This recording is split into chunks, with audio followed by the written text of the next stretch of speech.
Akuli, that was really beautiful. बहुत ही अच्छा था. So thank you so much for the seva. Um, and I think I really want to acknowledge you, despite your, health issues. You are still here and you are doing your duty, Seva. your seva, and it's an act of lok sangrah.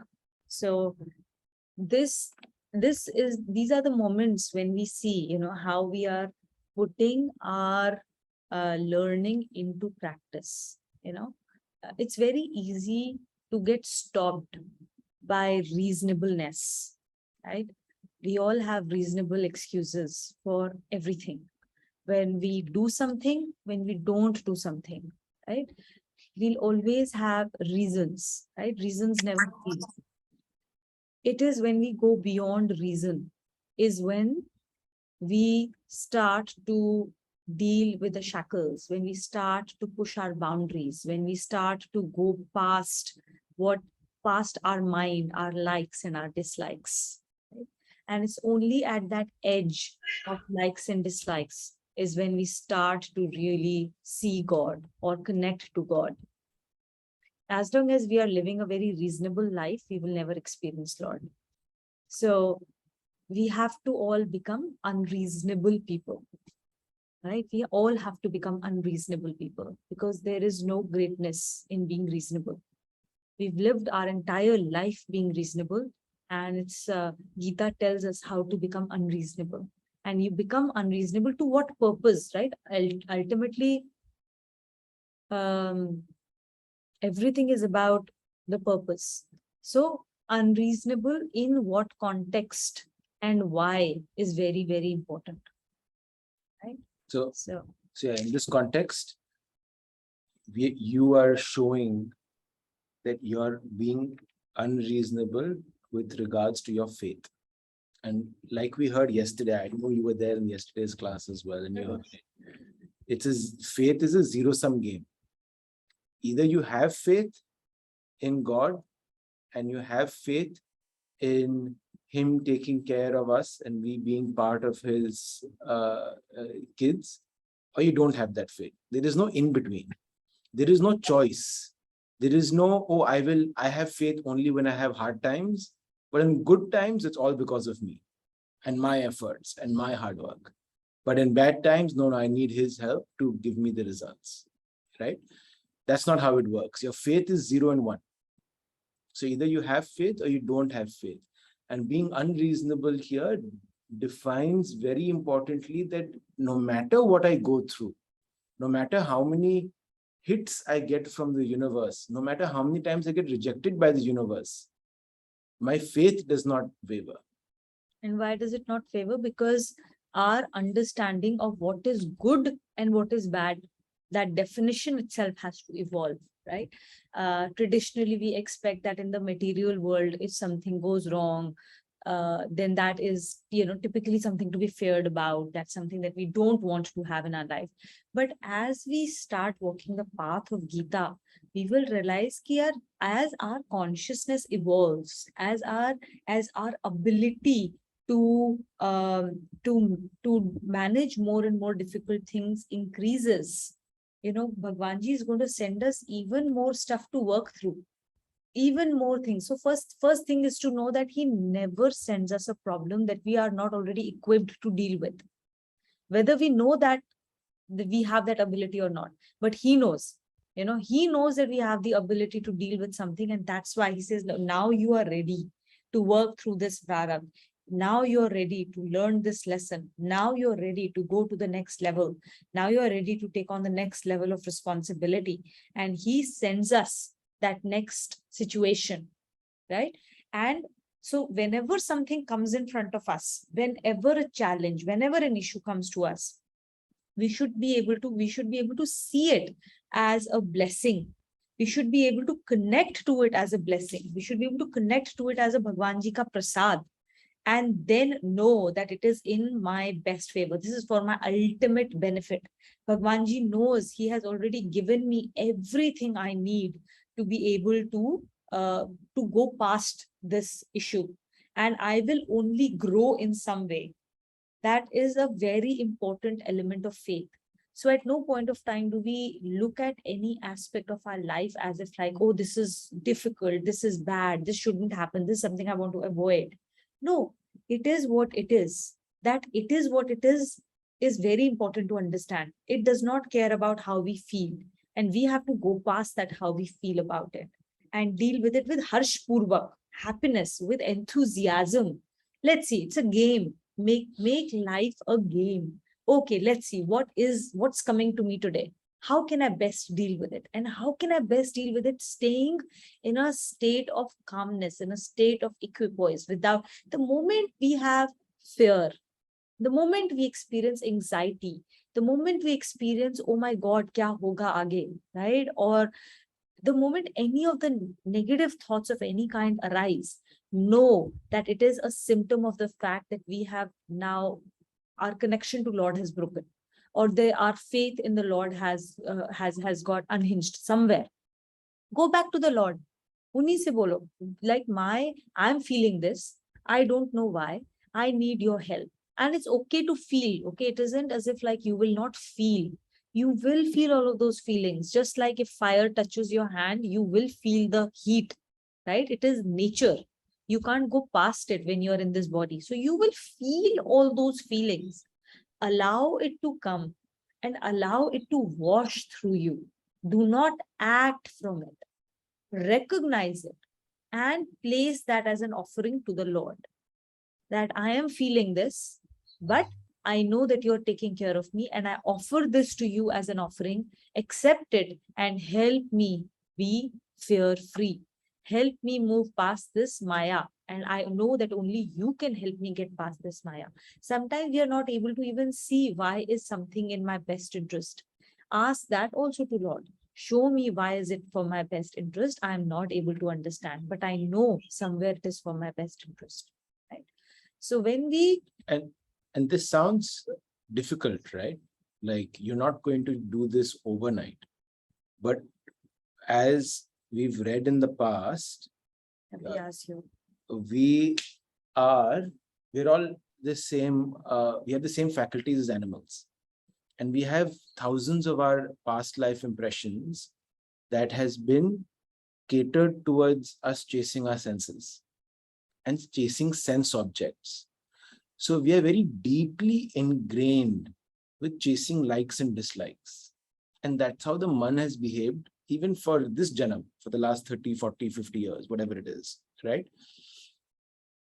And when you are constantly chasing likes and dislikes, it becomes a habit. Now, why is it wrong? Because your likes and dislikes necessarily will be related to sansar. Your likes and dislikes will necessarily be related to ego, which we understand now that chasing likes and dislikes will necessarily relate to result in greater bondage, because you will have to pay consequences for those sakam actions. sakam actions. Sakam And thoughts. chasing likes and dislikes, the process itself is paved with stress and anxiety. Because if you have a goal that you like, that you want to achieve, you work really hard, you're very stressed, you put everything to try and achieve that sansaric goal. Similarly, if you don't get what you want, then it creates a lot of stress, right? So we understand now that this process is a futile process. It's no different to an animal in a jungle chasing its sense objects. It's just masked with clouded judgment, as just as Arjun was in chapter 1, right? Where, what is the term used that he had? Like his reasons, high sounding principles. High sounding reasons can cloud all of this, can justify everything that we do. But that does not make it right, because our path is one. Just like when we go on holiday and we spend time in a presidential suite, so to speak, of a hotel, right? For 5-7 days, beautiful food, khana, pina. The moment you walk back home, no matter what your home is like, what do you feel? You feel a sense of completeness, a satisfaction, a peace. We're back home. That's what we yearn for when we start becoming aware of this path, that we yearn to go back to him. Because that is exactly what we are chasing in samsara. Sorry, I just wanted to make that clear. Welcome back, Bhagyashree. Good to see you in the class. Thank you, Torina. It feels so good to be back after 3 months almost. Amazing, amazing. All right, so we're on chapter 8. Shloka 20 is what we covered last time. We have 8 more shlokas. We'll see if we can cover it in today's class. And if we close this, that will be amazing. But let's see. It's his Bhagwanji, grace, his yeah, grace. whatever he wants. Okay, so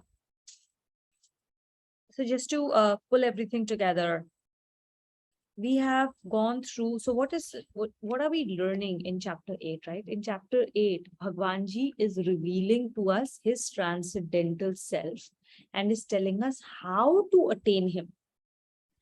And he gave us different ways. He told us if you do this kind of a thing, or if you do that kind of a thing, like he gave us 3 different aspects to it. And he told us that in these 3 aspects, the attainment is going to be exactly the same. The first path that he showed us was the path where we follow him through his Adhiyagya aspect. Adhiyagya aspect is what? Adhiyagya aspect is that divine entity, the divine presiding entity over the concept of yagya, right? The entire first 6 chapters, all about yagya bhav, all about the, desireless actions when doing everything is as a form of yagya.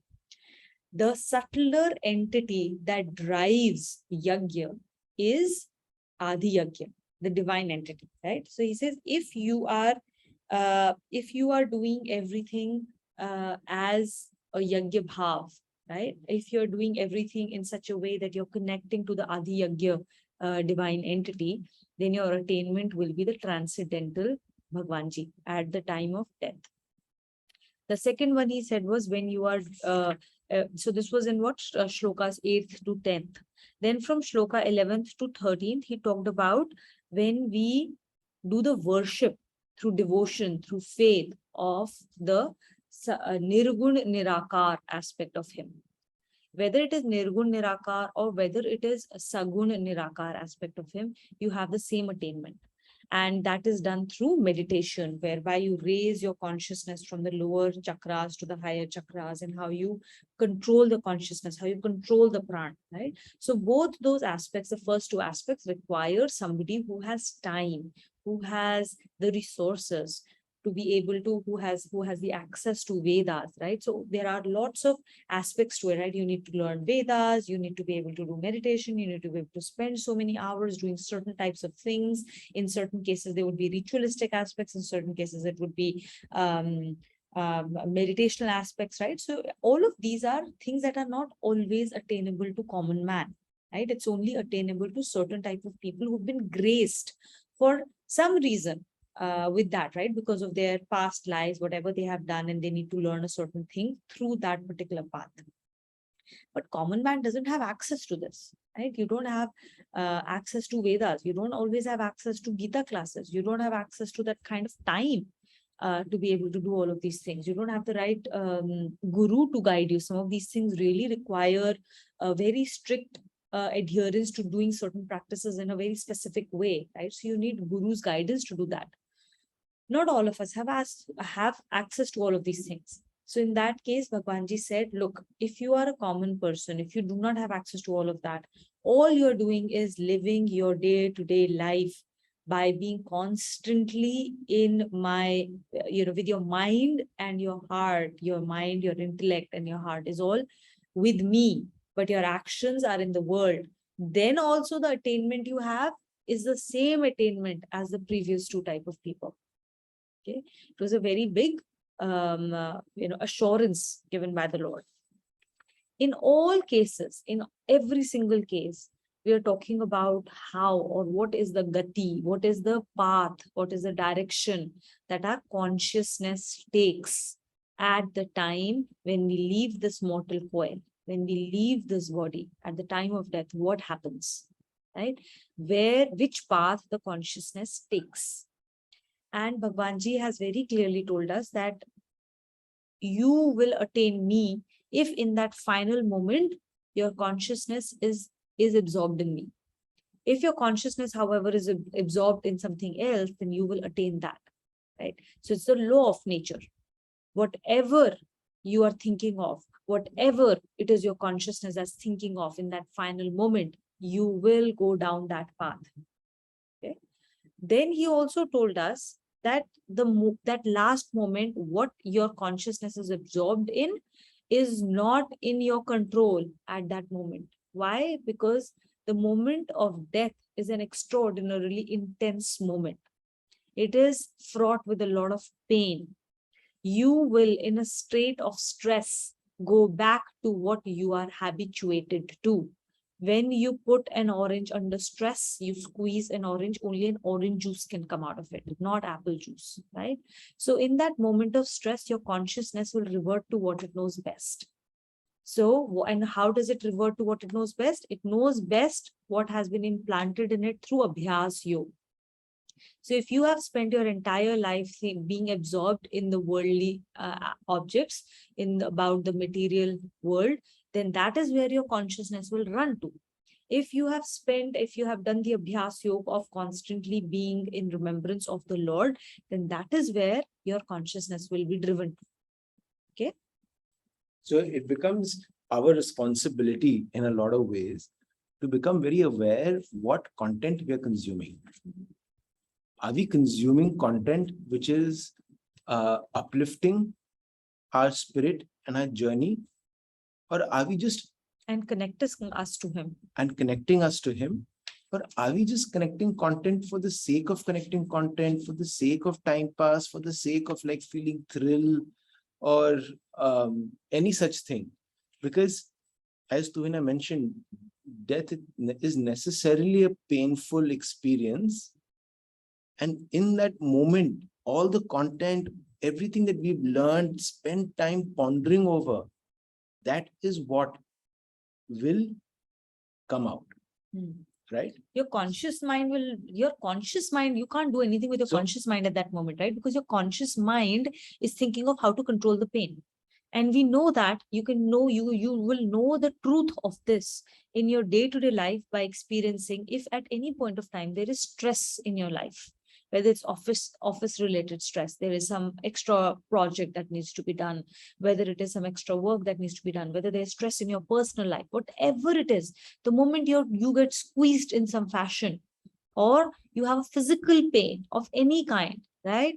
See where your thoughts go. Immediately your thoughts are conscious, your conscious thoughts are around how to manage that situation, how to manage that pain, how to manage that stress. Okay. And it is your subconscious behavior that will come out. Your habits that have gone in deep inside in your unconscious self will come out. When somebody puts you under stress, you get angry. That's your subconscious. When somebody's screaming at you, when somebody is putting you under stress, when something hits you, what comes out of your mouth? Does profanity come out of your mouth? Does anger come out of your mouth? Or does Hare Ram come out of your mouth? Right? In that moment, you know what is the internal state that we have and how much further we have to go. So just that thing will tell you that you consciously, whatever you learned will not come to your rescue. The only thing that will come to your rescue is what has gone deep inside unconsciously. That's why Abhyas Yoga is everywhere. So Karma Yoga, Bhakti Yoga, Gyan Yoga, the meditation yoga, whatever is the English Hindi word now, I'm not remembering. So everywhere, one thing that Bhagwanji keeps talking about is Abhyas Yoga, Abhyas Yoga, Abhyas Yoga. And Abhyas of what? Swadhyay, Nam Jap, Satsang. And then beyond that, you have to do your meditation. You have to think about what you're doing. You have to think. You don't have to just read, but you also have to be able to meditate on what you have learned, what it means for your everyday life. Another very important thing we learned earlier in the chapter was that all of your learning will come out in your behavior. It will come out in your attitudes. If your behavior and your attitude towards VVGP is not changing, then know that last 2 years of the Gita class is a complete waste. Okay, it is a complete waste. You might as well not come for that, for the satsang, because it is not having any impact. We have to raise ourselves to a higher standard now and ask ourselves, what are we learning and how has my attitude, how has my behavior changed in my day-to-day life, right? So we'll go to Shlok 21. Right? Yes, Smita, will you read with us? Shlok 20 connection. Sure. Connection. From the 8th to 10th shloka was described the attainment of the supreme divine resplendence by the worship of the Adi Yagna aspect. From the 11th to 13th shlok, the Lord described the attainment of the supreme goal by the worship of supreme immutable transcendence. In the 14th shlok, the Lord described the attainment of a state by lay persons through his constant remembrance. Now the Lord says that all these three attainments are identical. Avyakto akshar ityuktah Avyaktoakshar ityuktah tamahu paramam gatim stamayu paramam gatam tamahu paramam gatim tamahu paramam gatim yam prapya na nivartante yam prapya na virantante nivartrante tadham paramam mama. tadham paramam mama. Avyak is unmanifest. Akshar is that which is indestructible. Iti uktaha. Iti is this. Uktaha kaha gaya hai is said to be. Tama is usko, that. Ahu कहते हैं, again is said to be in a different form. Paramam gatim, ultimate destiny or the ultimate goal. Yam, that. Prapya, prapt hokar, attaining. Na nivartante, does not return. Tadham paramam mama, my permanent resting place.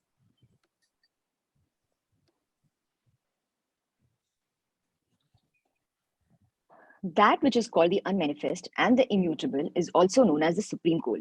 Those who attain it do not revert to the mortal world, and that is my highest state. Unmanifest, immutable, the Lord, all identical. A lay person performing natural duties attain the same supreme, resplendent transcendence by constantly remembering the Lord, to aspire for which exalted yogis have to perform worship or meditation.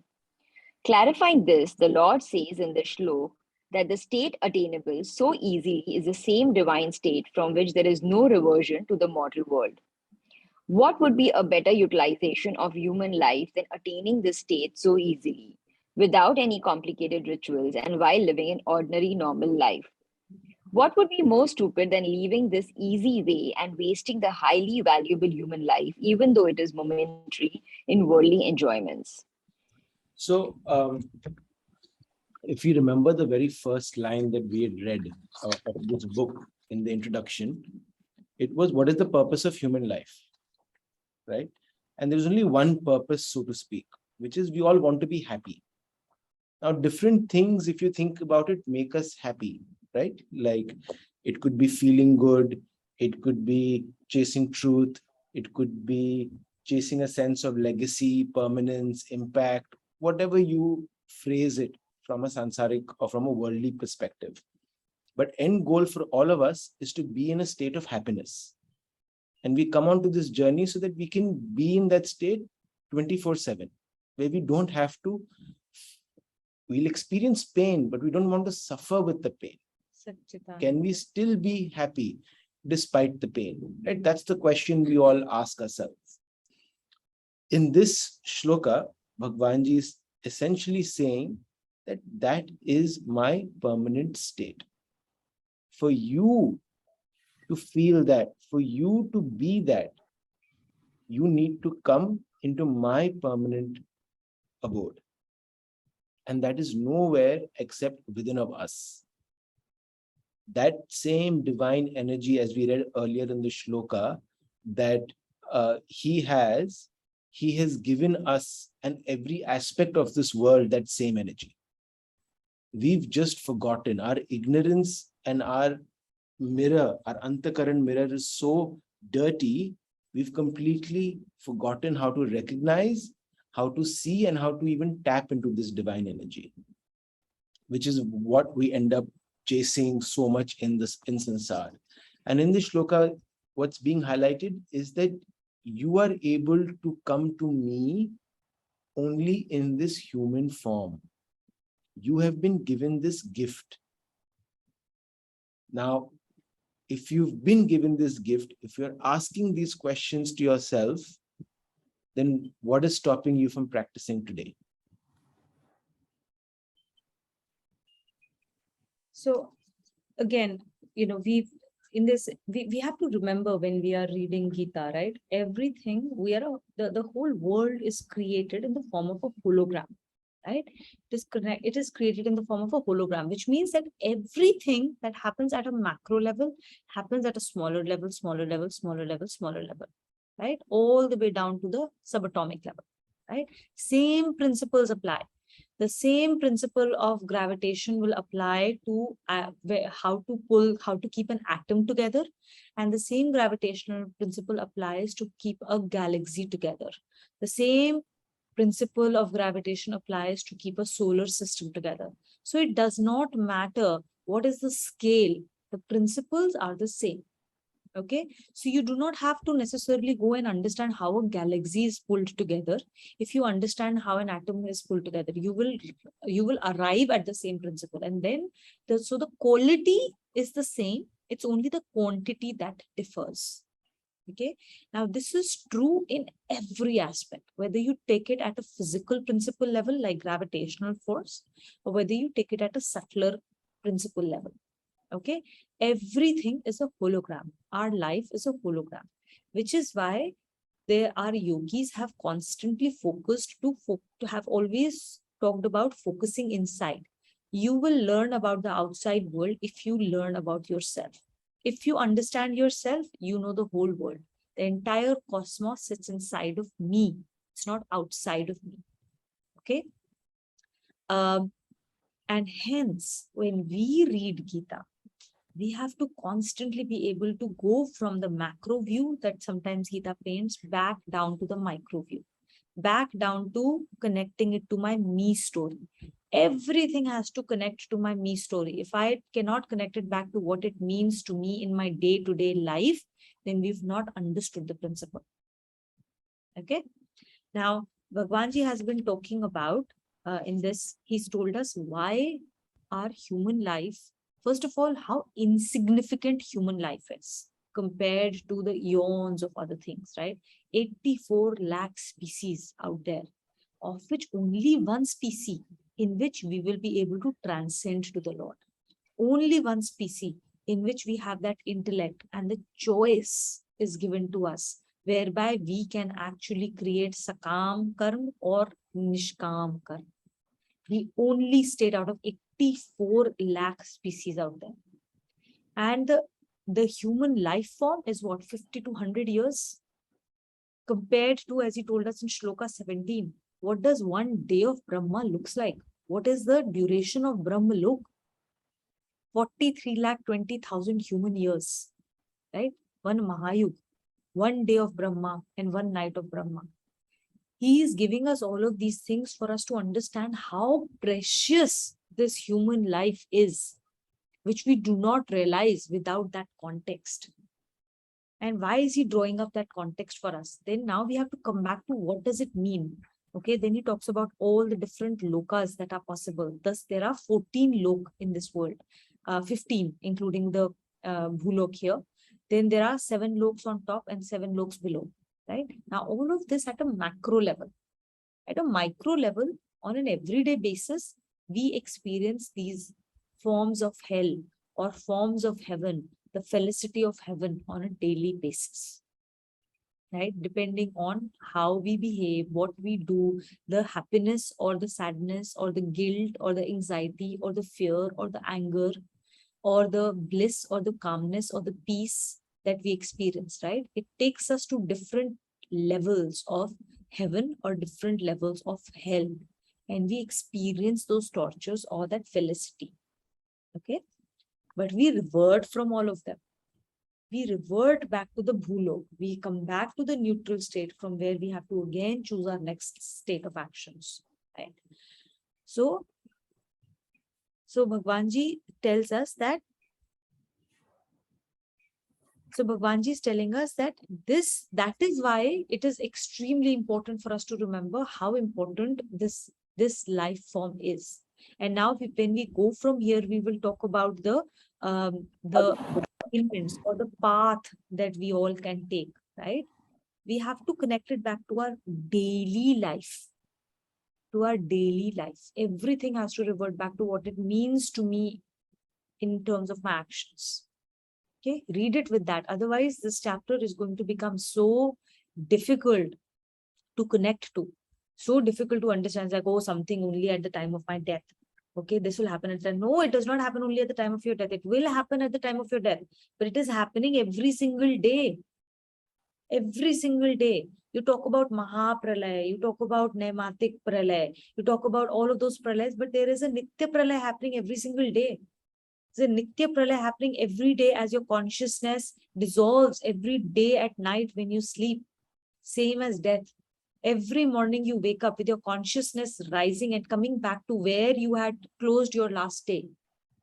That is your Nitya Pralaya every day. This is exactly what happens at the time of death. That your consciousness in your next life will arise the same way as your morning consciousness arises, which is connected to what you did last night. There's Nitya Pralaya with your every day, your life, your cells are getting regenerated. Okay, so when you're reading some of this stuff seems very esoteric, but ability to connect it back to your daily life will help you understand the vastest of the principles based on your daily experiences. Yeah. So let's read again. Rituj, would you read with us?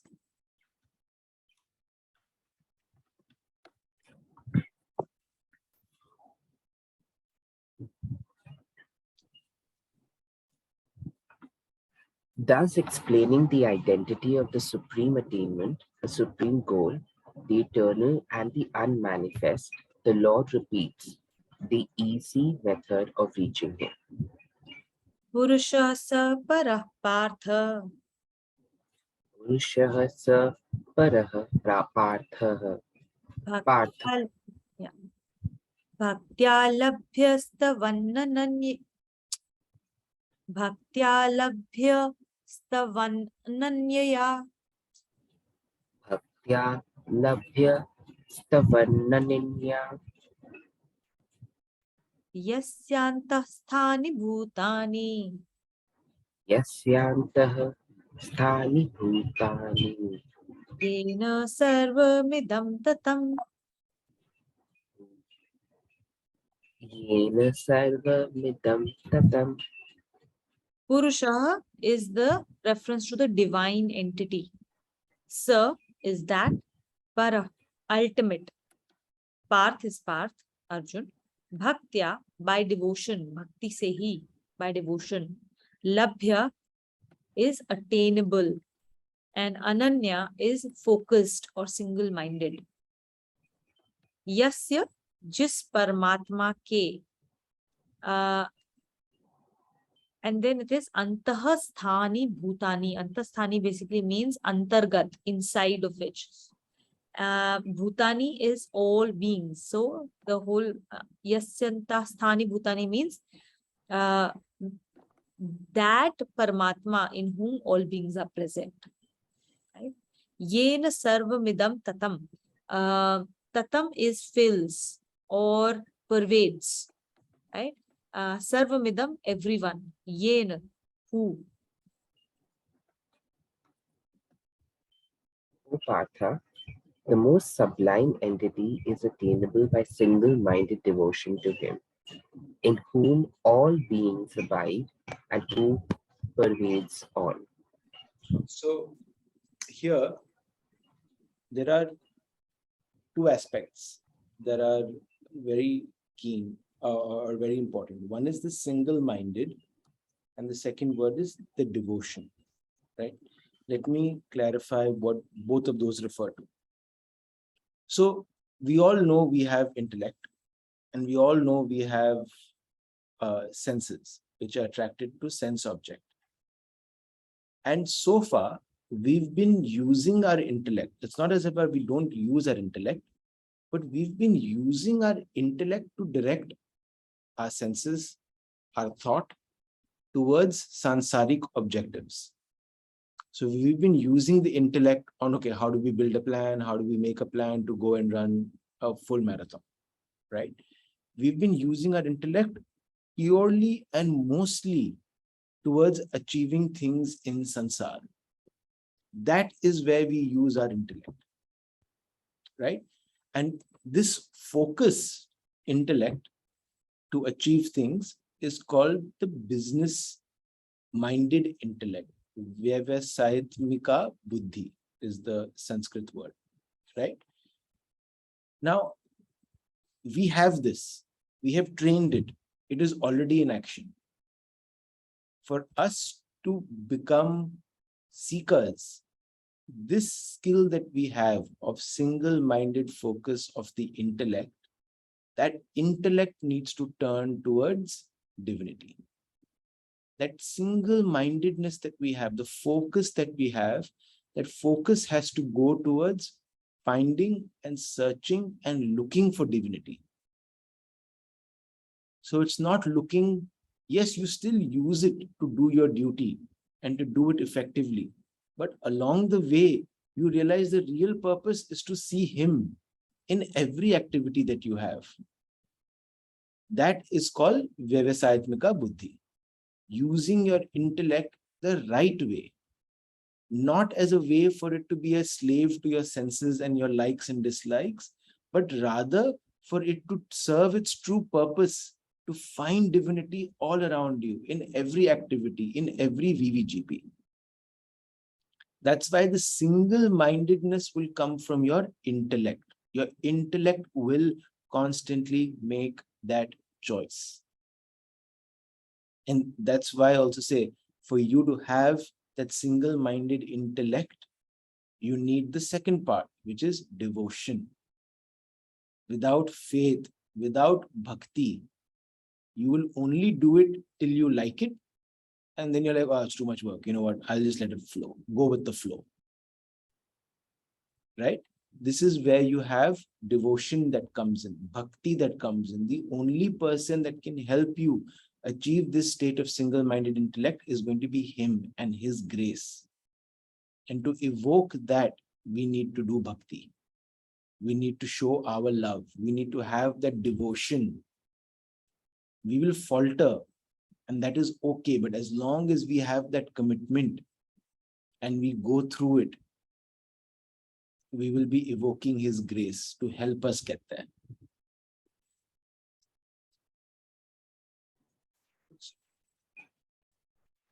Attainment of the Lord by single-minded devotion. In this shloka again, the importance of single-minded devotion has been emphasized. Ordinarily, the attention of a person is always attracted by persons, events, and circumstances of the world. But the fact remains that all beings of the world are abiding in the Lord in the same manner in which the different shapes of gold ornaments abide only in the gold. In this world too, the supreme entity pervades everything in the same manner in which water pervades ice. As such, a man apparently dealing with another is in fact dealing with his own self in another shape. Of course, due to the difference in external forms, the manner of dealing would differ, just as different ornaments of gold have different uses. Once this conviction takes hold of the mind, the same entity is seen behind all the different names and forms. Even though the pattern of behavior takes different shapes, no scope is allowed to personal affinity or antipathy. Some people hold the erroneous notion that perhaps God is an entity different from the world, but this is a grave mistake. In fact, he is manifesting himself through the various forms and names of the phenomenal world for the convenience of everyone. If this point is understood clearly, all actions will become worship of the world, of the Lord. And for such a person, the Almighty is perceived in everything. Imprinting of this thought completely on the mind would give rise to single-minded devotion for the Lord. So beautiful, right? So beautiful. Now, this is how you will remain, your consciousness will remain absorbed in the Lord while doing everything that you need to, right? The common man that he talked about. How can a common man achieve him at the end of the day, at the end of his life? Is by remembering him at all points of time. And how does he remember him? Through this way, by constantly knowing that Lord doesn't sit somewhere different. He doesn't sit in mandir, right? He does not sit in any place of worship. He is everywhere around us, right? And when I am being harsh, or when I'm being kind to someone else, I'm giving that kindness, or I'm giving that harsh words to my own self. And which also means that I'm giving the same behavior to Lord. Would you behave this way when you are in presence of the Lord? If not, then you should ask yourself, why, what are you doing right now? Because you're doing exactly that. The person standing in front of you is an image of the Lord, is an image of you. Okay. And if he's doing something that is provoking you, then, and you say, oh, but that person provoked me and hence I did this or I did that, then remember that that person is also a manifestation of the Lord. And all of this is his Leela. He is doing all of this. He's doing this Leela to help you see where your own issues lie. If some kind of an action is provoking you, then you have to understand and ask yourself, what is it about this action that is provoking me? What is inside of me that I need to clean? This is shining a torch inside my own self, inside my consciousness, for me to see where the cobwebs are. Without that light, unless that light gets shown, I will never be able to see. बाकी सब अंधेरा अंधेरा. I will think, अच्छा बहुत अच्छे से सफाई हो गई हमारी तो बहुत अच्छे से सफाई कर ली, right? But then when these kind of things occur, then you realize, oh, there is this little corner which I had not seen before. Oh, there is this gandagi there that I need to clean up. Then we go and लगाओ झाड़ू लो and सफाई करो अपनी consciousness की, right? That's the purpose. Okay. Go ahead. Bhagishri, would you read with us? Now the Lord reveals the course followed by the life force at the time of death. On the path taken up by the life force would depend whether or not it would attain a position from which it reverts to the mortal world. Yatra kale tvanavrittim Yatra kale tvanavrittim avrittim chaiva yoginaha avrittim chaiva yoginaha prayata yanti tam kalam prayata yanti tam kalam vakshyami bharatarshabha. vakshyami bharatarshabha. Yatra kale, jis kaal mein, at the time of death. Tvanavrittim, वापस ना लौटने वाली गति, the state from which you will not revert back, from which there is no return, there's no reversion back to this world. Avrittim is that state from which you revert back to the world. Yoginaha, the yogis. Prayata, after leaving body. Yanti, attains. Tam, that. Kalam, kal ko, that means the two paths. Vakshyami, kahunga, I will say to you or I will reveal to you. Bharatarshabha, the best of the Bharatas. O best of Bharatas, I shall now reveal to you the two paths from one of which one returns eventually to the mortal world, and the other from which there is no such return. Right? Now, while we are going to read this in the context of what happens to our consciousness at the time of death, also think about this from a point of view of your everyday life. This is how your consciousness travels, and what are the two paths that consciousness can take, and how it reverts back or it does not revert back. Yeah. Let's read. The path of life force at the point of death. The word kala has been used in this shloka, which usually means time. Almost all the commentators have taken it to denote path and not time. It could as well be taken to mean the time of departure of the life force. At the time of death, the connection of the life force with the physical body is snapped. It is necessary to know what direction the consciousness or the life force would take under the influence of beliefs and the values cherished by the mind during the lifetime. So, For example, so this particular line, right? Under the influence of beliefs and values cherished by the mind during lifetime. This refers to everything we do right now. This is the choice that we have.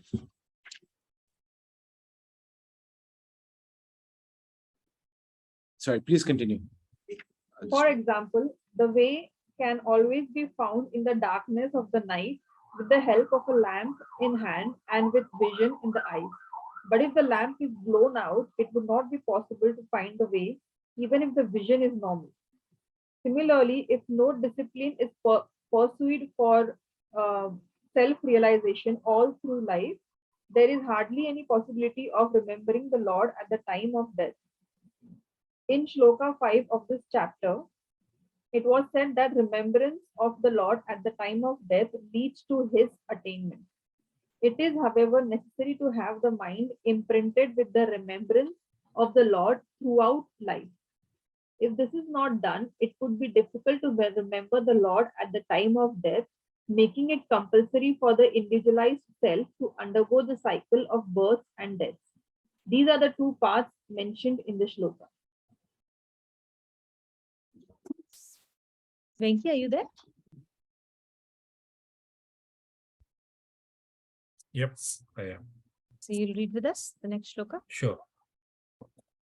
Agni Jyotirah Shuklaha Agni Jyotira Shaklaktaha Shanamasa Uttarayanam Shanamasana Uttranarayanayam Shanamasa Uttarayanam Shanamasa Uttararanayam Tatra Prayata Gachanti Tatra Prayata Chakchanti Brahma Brahma Vido Janaha. Brahma Brahma Vidajohanaha. Agni is fire, Jyoti is luminescence, Aha is day, Shuklaha is the cycle, that fortnight that falls. So the fortnight where the moon is waxing. So it goes from new moon to full moon, that fortnight. Shanamasa Uttarayanam, the 6 months of the Uttarayan, the 6 months preceding the summer solstice. So basically the months that are starting off now, all the way to summer solstice. Tatra, on that path. Prayata is after dying. Gachanti, go. Brahma is Brahman, Brahma. Brahma Vido, one who knows Brahman. Janaha, those people. By following this path of fire, light, daytime, the bright fortnight, the 6 months preceding summer solstice, those who know Brahman attain to Brahman when they die. So in this shloka and the next shloka, he's referred to the path of no return as light, as moving towards the light, and the path of return as darkness.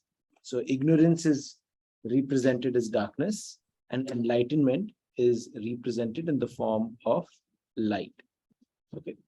What is interesting about this shloka is when we talk about the path of no return, when you read this shloka, just be aware how well articulated it is, that this path necessitates that we give up our entire identity, our entire attachment to our qualities, our intellect, our senses, our sense objects. And it's attaching ourselves with a very strong belief that we are God, right? We are divinity. That is our entire journey, moving from our state of individuality to moving our true state of universality. Because we are the entire universe. As Tuvina said, we are the hologram that represents the whole. But we are so attached to that individuality. So when we read this, just keep that thought in mind, that that is the big shift that needs to happen within ourselves. And the specific names that are given here, these are basically different energies, in our in the path of Gita, in our Sanatan Dharma, everything is considered to be, everything has a presiding deity, right? And it is important to pray to those presiding deities. And the reason is that when you think of it as that concept, right, you always have a reverence for everything that you deal with, right? So here these are basically different energies, because everything is an energy of the Lord, right? The entire world is his manifestation, correct? The entire world is his manifestation. So fire, when we say fire, it basically means Agni Devta, okay? The presiding deity of fire, presiding deity of luminescence, the presiding deity of the daytime, right? Presiding deity of the waxing moons, the cycle of the waxing moon, the presiding deity of the Uttarayan. That is the way we approach it.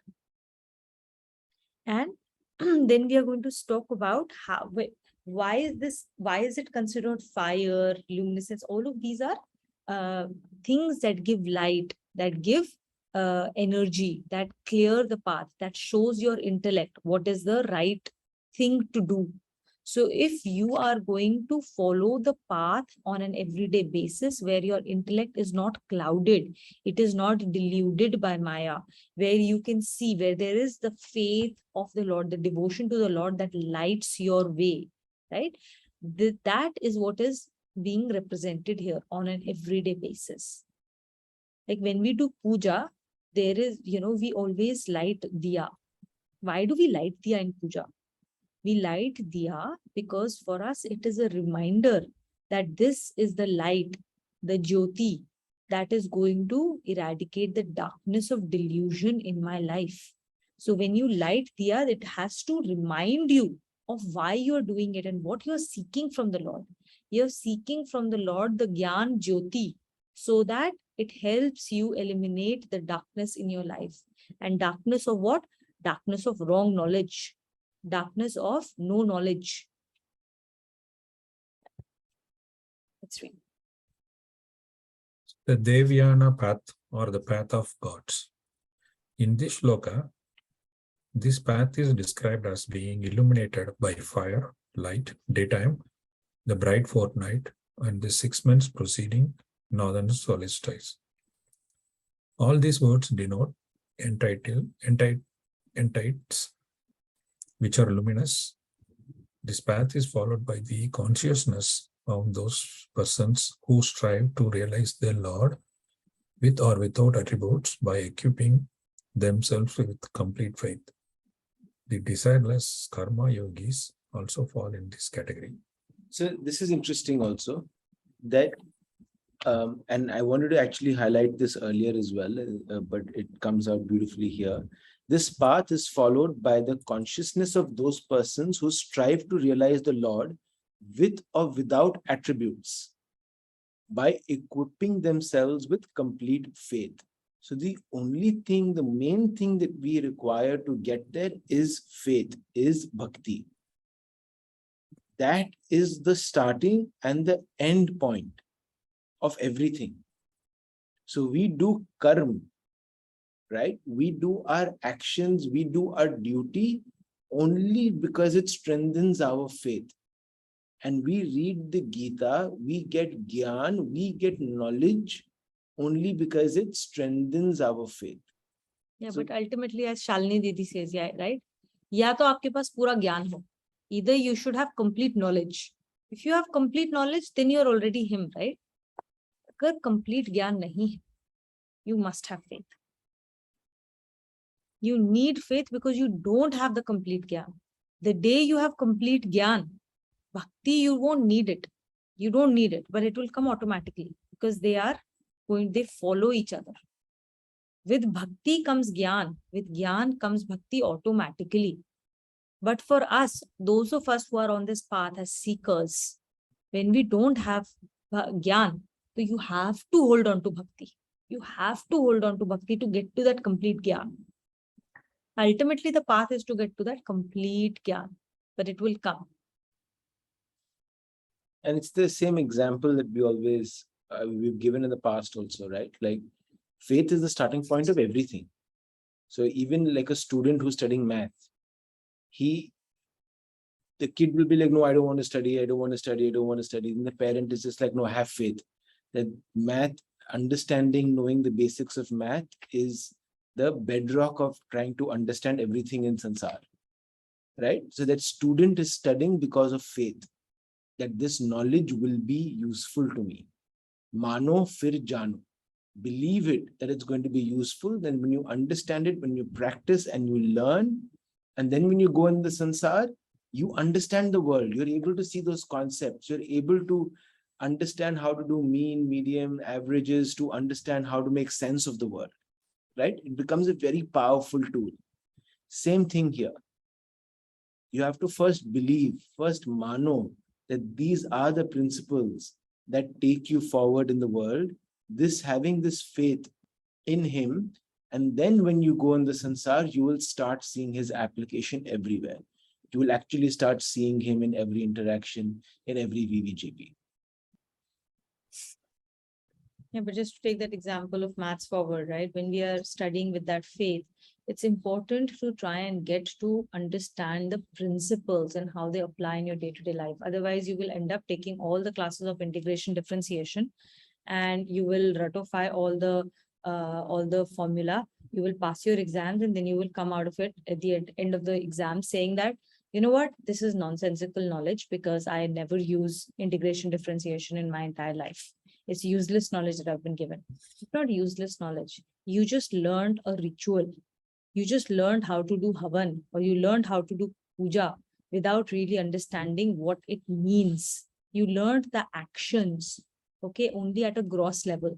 You never moved past that action level into the bhav, the purpose, the real understanding of the principles behind, and hence you cannot use them in your life.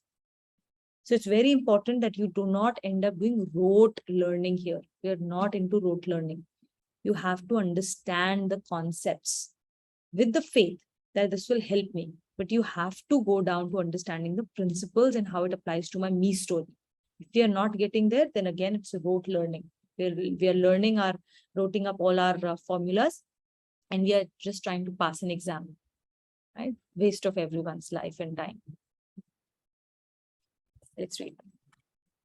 This shloka should not be taken to imply that if death takes place in the night, or in the dark fortnight, or in the 6 months preceding the winter solstice, the Lord would not be attained.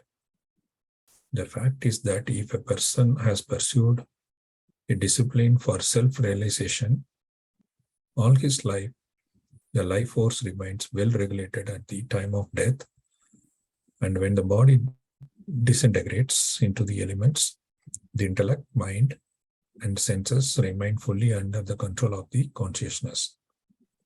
In that case, it would be possible to disassociate the life force from the physical body, remembering the Lord. But if all the life, the mind has been kept occupied with the thoughts of the world, consciousness would be plunged in darkness all around, with no ray of light inside. In some commentaries of this sloka, a mention is made of various deities presiding over these illuminated entities. These signify divine powers who help a person pursuing the path of self-realization at the time of death. This help fills the mind with the light of remembrance of the Lord at the time of death. Yeah, so this is where the whole thing comes together, and it tells you that when you're thinking about, when the way, if you read it at a physical level, it means as if like, oh, if you die in a particular time, 6 months or at a particular time of the death or whatever, then you will achieve Bhagwanji, otherwise you will not. But that's actually not what is being referred to. What is being referred to here is that if you follow the path that is illuminated on an everyday basis, that means you are following the path of Gita. You are your intellect is not clouded. You are, if you're doing all of those things and you are living a life which is of Nishkam Karma Yogi, then you naturally and necessarily have control over your intellect, over your mind, over your senses. And because all of these are under your strong control, that means that you will eventually attain Bhagwanji. Because all of this is not possible unless you have a complete remembrance of Lord at all times. Otherwise, the moment you are disconnected from the Lord, you are in the sansar and your senses will take over. Then you're not in control of the senses are in control of you. Right? So this is what it means. It means that if you're following the Devayan path or the path of gods on an everyday basis, then your consciousness is absorbed in Bhagwanji. And hence, at the time of death, you are going to achieve his transcendental, immutable self. Why? Because every day you are absorbed in him. You don't have to just achieve him at the end of life. You've already achieved him in this life, and that's the only path you've taken, and you will just keep on following that path. But that path must have been taken here and now and today, not at the time of death. Death will be like whatever you've been doing so far. It's just a continuation. So we have to ask ourselves, am I following the path of gods today? Or am I following the path of ancestors today? Or am I just following the path of demons? Right? So here we are talking of path of ancestor, path of gods, only where people are following scriptural activities. If you're not following the Vedas, right? If you're not following the path of Vedas, what Vedas say, this is right, this is wrong, do this, do that. If you're not doing that and you're doing absolutely wrong things in the first place, if you are completely deluded and you are doing wrong things, the Rakshasi pravritti or the Asuri pravrittis are there in us, then though you are not even, you're not on either of these paths. Then you're on the path of what? You're on the path of hell. You're on the path of demons. So you won't achieve any of the higher lokas. You will achieve the lowest loka. The 7 lokas below is where our gati is. If we are doing the wrong things or things that are not prescribed under the Vedas. When we do things prescribed by Vedas, then depending on the purpose, the bhav with which we are doing them, will get us to the top 7 lokas, all the way to Brahmalok, from where we revert back, or we follow the path of gods and we achieve the highest loka, the Satyalok, from which there is no reversion. That is being described here. So here, this is the path of all good people doing all the right things in the world. Okay. Bhageshri, you have a question? Yeah. So, why does it matter that what we are remembering at the time of death and that what happens after death? If I'm following the path, if I'm following the principles in my lifetime, why does it matter what happens after my death? I mean, I have done what I have to do during this lifetime. So, I mean, is it like about like what life form I take after my death? Is it so important? So why do you need to know this? Is because you just need, this is knowledge. This is knowledge for you to know what happens at a macro level. But then ultimately you have to come back to what it means at a micro level. So if you're doing your day-to-day activities, which are absolutely correct, and with a Nishkam Bhav, and you're following the path of gods, you don't have to worry about what happens. That's what it's all saying. End of the day, whatever will happen in the end will be a continuation of what you're doing on an everyday basis. This is more like painting the picture that this is how the world works. These are the laws. And this is the law that applies at the macro level. This is also the law that applies at a micro level. That's all. So this is more of like knowledge being given to you. But no, you don't have to care about what happens at that point of time. What you have to care about is what is happening here and now. What is happening to you on a daily basis? What path you're taking on a daily basis? Are you taking the path of gods? Are you taking the path of ancestors? Or are you taking the path of demons, the asuras, the rakshas? That's it. Exactly. You're absolutely right. That is not what you need to be worried about. You need to be worried about here and now and today, your moment that is today. The moment that is here and now. But they are so connected. That's all that you need to know. They are connected. Does that answer your question, Bhagyashree? Yeah. So it does it does not have to do anything with what life form we take after the death, is it?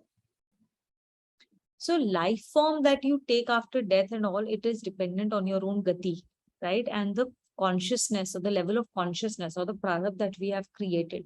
All of this is knowledge, basically only for you to understand and appreciate how important this life is, this human life.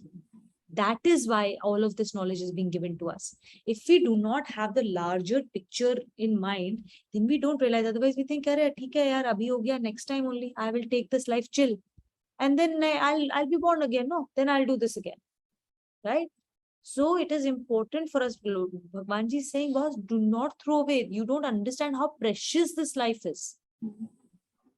That is why he's telling us this entire context for us to understand, oh, what I'm taking for granted, because it has been given to me, I'm taking it for granted. Ghar ki murgi dal barabar. And that is what he's trying to bring home to us.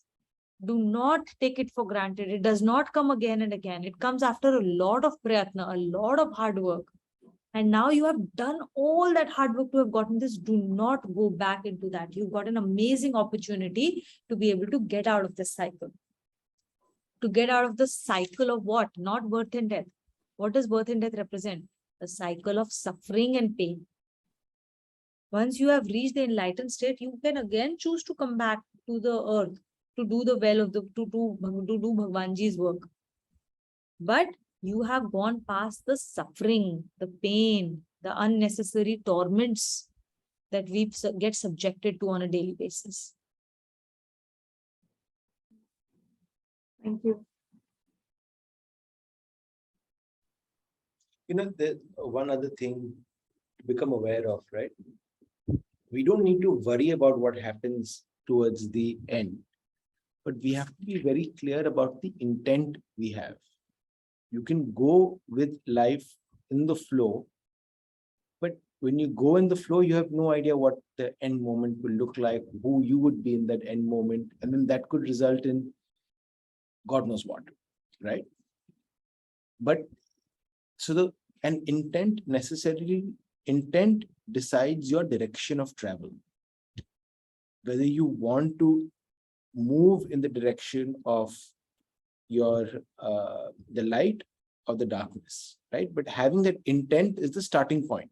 But intent means nothing if it's not Realized. if it's not supplemented with intensity of effort. Because how far you walk on that path is decided by your intensity of effort. So all of us have the intent to achieve divinity. There is no question about it. Otherwise, we wouldn't be coming every Sunday to the class. We have that intent. But how far we move towards that light is purely dependent on our intensity of effort. And as long as we are focused on the intensity of effort, then the result which is going to come is going to be His grace. And that is all we need to worry about. Our intensity of effort. Sanchita, you will read with us? I think this is the last one we're reading. We can actually finish it, Abhinav. No, These are we- very, very We small. want to wrap up also. Yeah, but it's very small. We can complete this chapter. 2 pages कैसे करेंगे यार? Kar lenge, Rush. kar lenge. Come on. Let's go, let's go, let's go. As against this path, the Lord now describes the path which leads to the attainment, from which reversion follows. Dhumo ratristatha Krishnaha Dhumo ratri statha Krishnaha Shanamasa Dakshinayanam Shanmasa Dakshinayanam Tatra Chandramasam Jyotihi Tatra Chandramasam Jyotihir Yogi Prapya Nivartate. Yogi Prapya Nivartate. Dhumo is smoke, Ratri is night, Krishna is the reference to the fortnight of waning moon when we go from full moon to the new moon. Shan Masa Dakshinayanam is the 6 months of the Dakshin time, right? Uttarayan and Dakshinayan. Tatra Chandramasam. Chandramasam is the moonlight, the light of from the moon, Chandramasam Jyoti. Yogi is the sakam bhav ke saath karne wala yogi, right? Prapya is attains. Nivartate. Nivartate is like revert from there. Reversion.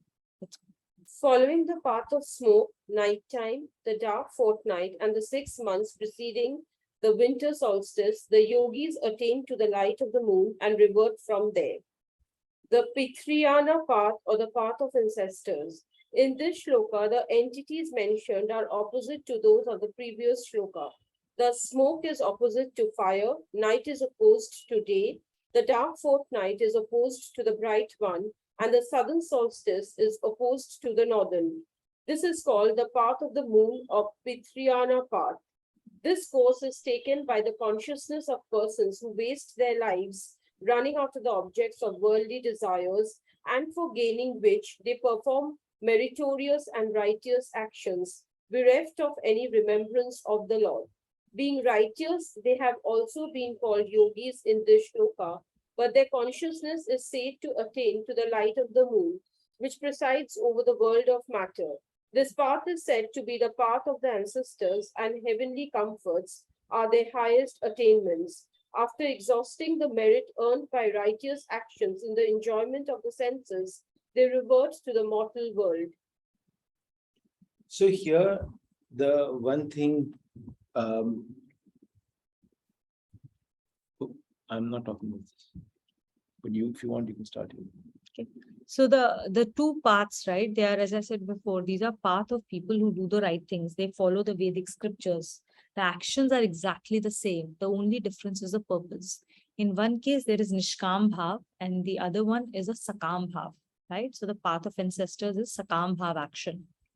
Now, why do they call this the path of the moon and the other is the path of the sun? Because when you have sunlight, everything is absolutely clear around in the day, right? Nothing can hide in sunlight. Whereas when there is moonlight, there are ample opportunities for things to be confused about, it creates confusion. There is no clarity around things. Okay. That's why there is a path of the moon and the path of the sun. When you're following the path of the sun, you know exactly what the path is. There is no fear. You just walk that path and you get to your destination. In the path of the moon, there is going to be confusion. You're not sure whether your path is right. It is easy to get lost. It is easy for you to be deluded. And that is why smoke, nighttime, dark fortnight, the path of the smoke is the smoke which takes away the light, right? So it is when you're deluded by Maya, basically. That is the difference between the two. And on an everyday basis, you will see the path based on what our purpose is, how we do our actions, how we interact with VVGP. And our attainment also you will see on a daily basis. By seeing whether, when you do the right things, but you're doing it with a Sakam Bhav, which particular loka you're going to and how quickly you revert back from it. right? Somebody appreciates you, somebody says thank you to you, somebody acknowledges you, you're extremely happy, you're extremely on the high end. And then the moment that doesn't happen, what the what you were attaining towards, that doesn't happen, that same very moment you get plunged into your depths of the hell also, right? Torture, upset, anger, annoyance, right? So and remember that whatever felicity, whatever happiness you attain when you're doing something with Sakam Bhav, eventually it will come to an end. Something else will happen and then you will revert back from that place. So the only way to go to Satyalok, which is your ultimate bliss, Satchitanand, the true happiness, the true bliss, is when we are on the path of gods and we have completely obviated from our lives attachments, delusion, and desires, the likes and the dislikes, rag and dvesh. So just to add to this, right? So you can only get, it's quite clear, to explain it quite well, that attachment is the root cause for a lot of this. And the only way to get rid of attachment is right knowledge, right? So the delusion part also gets eliminated. Now, when I was actually thinking about this, reading about it a few days ago, and I was sleeping at night with Vedant, right? I was putting him to sleep. And I think he was about to fall asleep, or he fell asleep, and these thoughts started crossing my mind. That suppose I don't wake up tomorrow, right? Or something happens to me in the next 24 hours. And immediately the thoughts that came to my mind were, oh my God, what about Vedant? What about Tuvina? What about this? What about that? And in my mind, all of these can be justified as high sounding thoughts, that I care about my duty, I care about Vedant, I care about all of this. But all of this can subtly also denote attachment. They do denote attachment. They all denote attachment. I am attached to this Tuhina. I'm attached to Vedant. Vedant came through me. He is my son, but he is God's child. He's been taken care of by him. And it's been taken care of by God, not by me.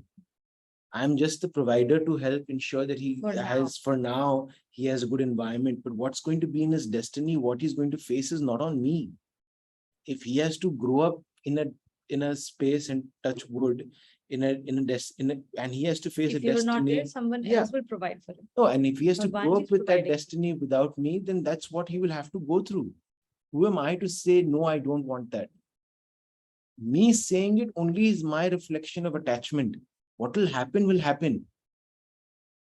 Right? And that subtlety of thought is where we need to catch attachment at. We may feel like, oh, we're just enjoying our comforts, but we're not necessarily attached to it. But in that grossest moment, our attachment will be to ourselves, our body, our name, our relationships, our family, our responsibilities. All of these things will be there. But in reality, all of this is being run by him, not by us. We are his medium. He's powering us to do his work. And if we are not there to do his work, somebody else will come into it. No worries. Then I think we should wrap up. You finished reading. You finished reading this, right? Yeah. Yeah, we finished reading this. Fine. I won't be attached to trying to complete this chapter It's not in today's class. Okay. All right. Excellent. Okay. So we wanted to close a few minutes early. So firstly, I just thank you for all those who signed up towards the Anushtan, right? Of doing the mantra jap. Any experiences, any sharings, anything that stood out for you in the week of doing this?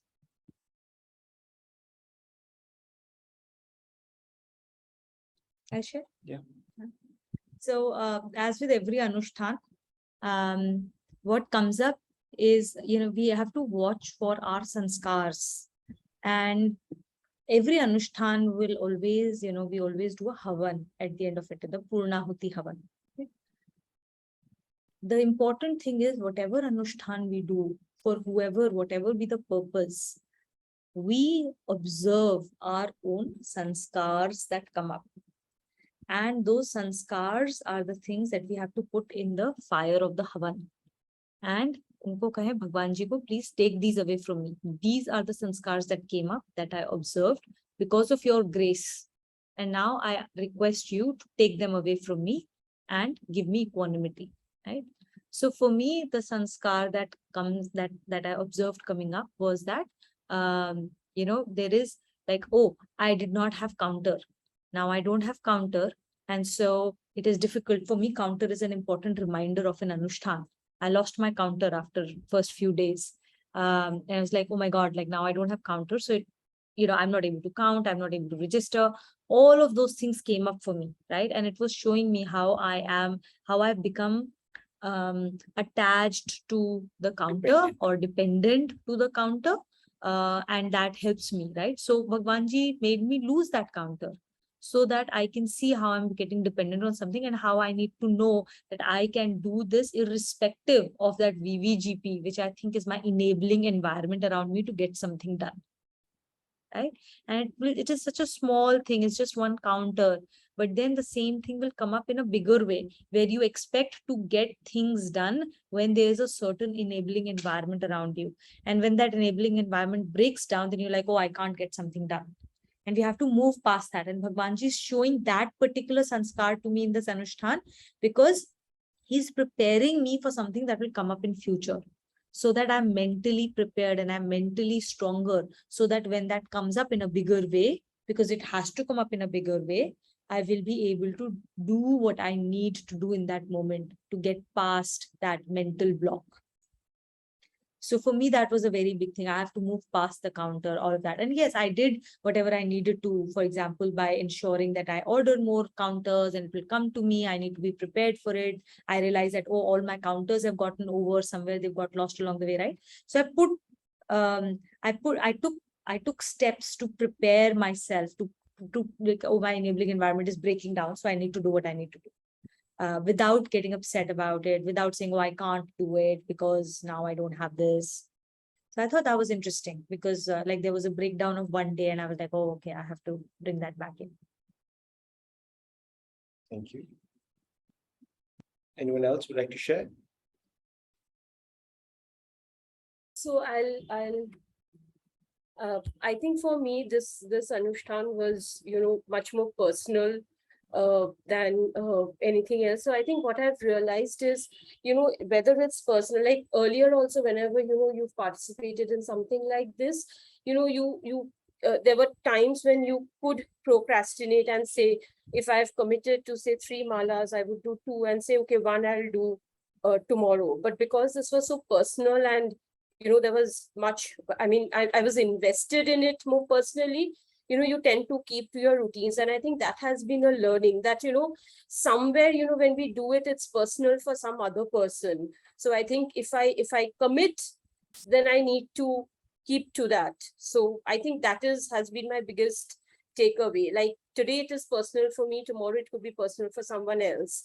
So I think being disciplined and, committing whatever, keeping to what you've committed, I think that's a big learning that I have had this time. It's a beautiful, beautiful sharing, Sanchita. And this is what we keep talking about. Everything we do has to connect back to our me story. So you've connected we have to connect, the moment we connect everything back to our me story, we make it personal to us, right?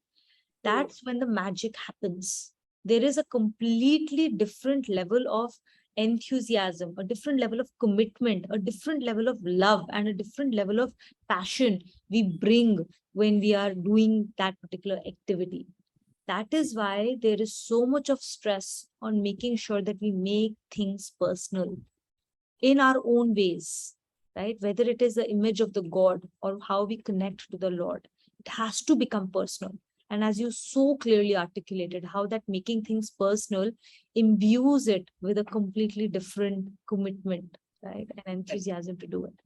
We just have to be careful that when we make it personal, we don't make it personal with a attachment to the outcome of what is going to happen, right? Because that is beyond anyone's control. It's only in God's control. And what will happen, right? So, but like Tuina mentioned, it's about making it personal for yourself, that this is my opportunity to do that. sacrifice a little bit of the energy that Bhagwanji has given me through my words, through this mantra, through my time, to help somebody else. This is the ultimate Lok Sangra. But when you do that with that discipline, it is you, the biggest beneficiary actually is going to be you. Because you've cleaned your pipe to say, Bhagwanji, become a medium through me. Make me a medium. Make me a medium to pass on that divine love to somebody else. Right? Beautiful. Anyone else?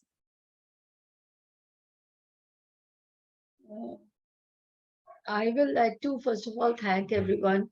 And also what Donna said, I mean, Sanchita said, I realized that day when I read Abhinav's messages that you have to go beyond. And I didn't know that, something like this actually can happen where, people who meet just in a Zoom call on, most of them I'm not talking to also, I don't know, and everyone's signing up. And I felt somewhere that whatever the destiny, but I felt that there's so much of prayer around, which will kind of protect me, and maybe God will also think twice before that final call comes, and it was giving me a lot of hope and strength.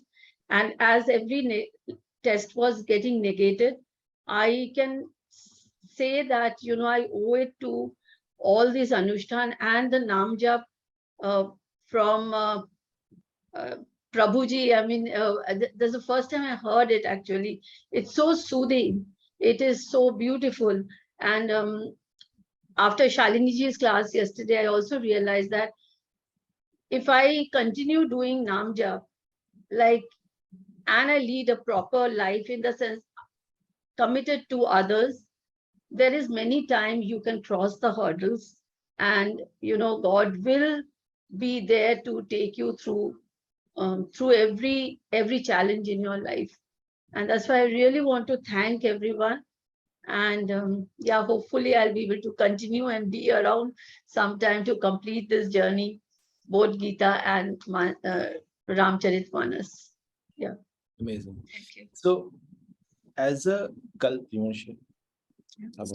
Yeah. So we will be having a Purnahuti Havan for our Anushtan, which will be at the same time as our class next weekend. And we will be doing it in our home. So we'll invite everyone, whoever can join this in person, are most invited. We will set up a roster for RSVP. Please let us know who all will be coming over. And we will do the Anushtan here. All of us will be together. It will be absolutely divine. It will be very beautiful and be a great experience to do it.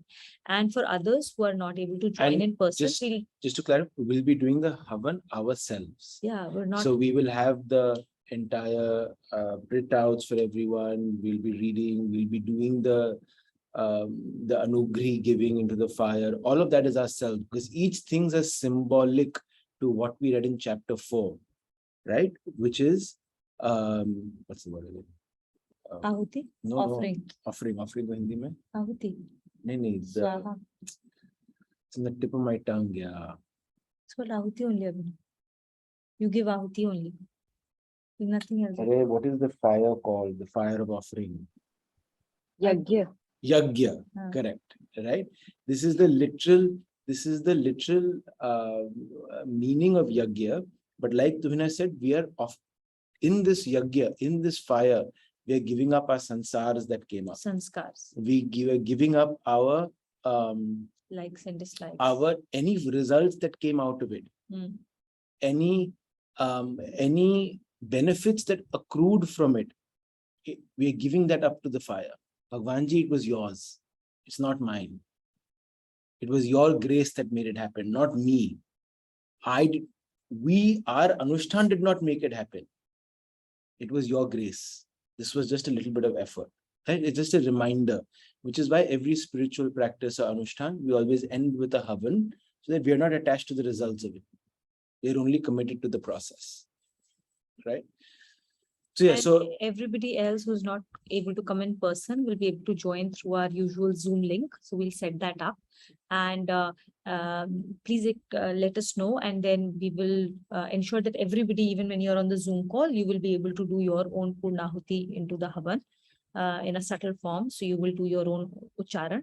We will send more details about Yeah. how the Havan will happen, what are the practices, what all you need to prepare for, and all of those things. We will put more details over next few days so that we are all prepared for next Sunday. so we will Which will be a we will aim for it to be exactly during the time of the class, 10:30 to 12, followed by lunch prasad. Yeah. Which we'll partake together. It'll be a very divine experience. If you can make it, please do make it. It will be beautiful. All right. Kakul, you want to do closing shlokas?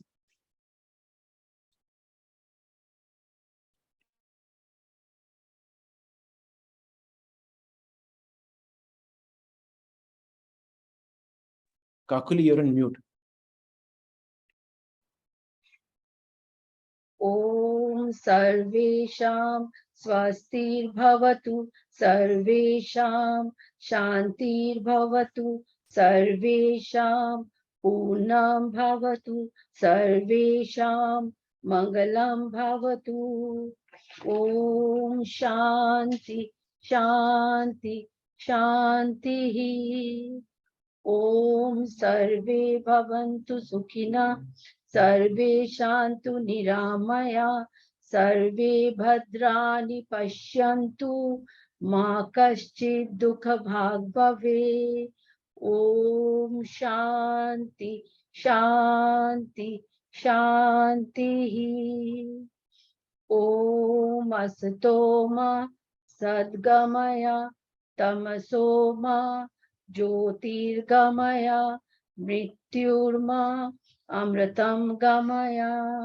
ॐ शान्ति शान्ति शान्तिः ॐ पूर्णमद पूर्णमिदं पूर्णात् पूर्णम् उदच्यते पूर्णस्य पूर्णम् आदाय पूर्णम् एव अविष्यते ॐ शान्ति शान्ति शान्तिः ॐ